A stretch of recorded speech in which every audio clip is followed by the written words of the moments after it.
Every one of their Facebook pages says investor, investor, investor. In our world, we love the word investor, right? In the senior living world, though, all they hear is the word shark when they see the I word.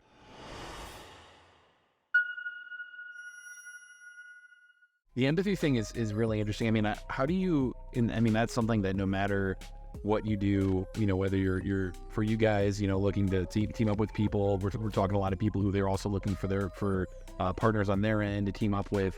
When you're going through and assessing a partner like that, what's your process? What are the types of things you're looking for to find that empathy, to know they have a great heart, to get to that point where you're really comfortable going all in with that? Great question.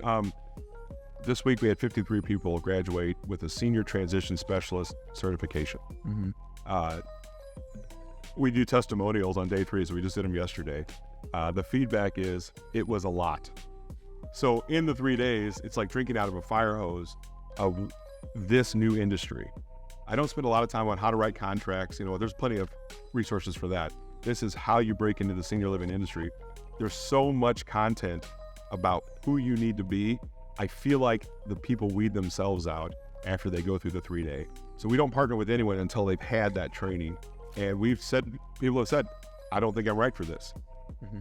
In my heart, good. Yeah. Good, thank you. Well, at least we got there, and they got some knowledge, they learned about what's coming, but it's not right for everyone. But I attract a certain crowd. I attract a little bit older demographic, which is fine. I mean, young people can do this too. Young people should definitely do this. There's 20 years in front of us, right? If you're 20 now, you can do this till you're 40, maybe be done by 40, The training itself is the word browbeat. We browbeat it into them. If you can't embrace the senior world and use the wording that they use, take interest in the networking, and not do it as an investor or a realtor. Let's talk about that for a second.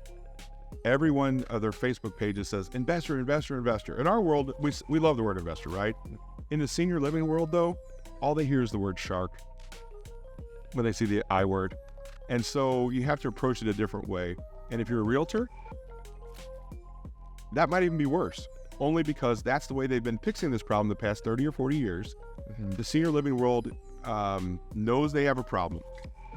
If you knew you had a shelf life, I hate to use that word, but your customer is going to be with you 28 months, but you knew there was that hold up in the front to get the equity unlocked out of the house.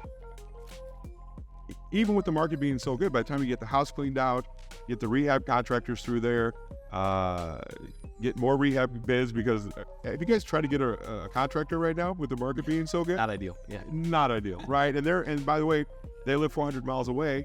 I don't want to rehab across town in St. Louis, let alone in Cincinnati. I wouldn't know what to do. Think how handcuffed you would feel trying to rehab your mom's house 400 miles away. And so there's a better way to do it by treating people fairly. We're real estate experts. We should be able to go in there and do a $60,000 rehab for $40,000. Well, that 20 grand is our profit. And we're taking that, all the family should care about is what they net. And if you knew right now that in 28 months your mom would probably pass away, do you think you'd go start a rehab project on her house? Or do you think you'd try to go hang out with her more? It's a good way to think about it.